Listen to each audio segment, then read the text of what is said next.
कुठलेही काम करताना आपण फक्त निमित्त आहोत आणि गुरु ते आपल्याकडून करवून घेतोय ही भावना बाळगा. आपण करत असलेल्या प्रत्येक कामाचं श्रेय गुरुचरणी अर्पण करता आलं की समजायचं आपल्यातला अहंकार संपला. हाच गुरु चरित्रातला महत्वाचा धडा. शिव शंकर शंभो. अगं आम्ही लोकांसाठी या वटवृक्षाप्रमाणेच आहोत. आमची पाळ मुळं इथेच रुजली आहे.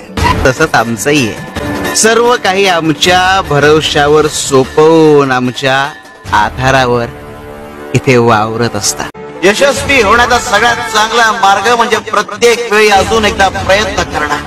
आपण जेवढी जास्त मेहनत करतो तेवढं आपलं भाग्य आपल्याला अधिक साथ देतं. शिव शंकर शंभो.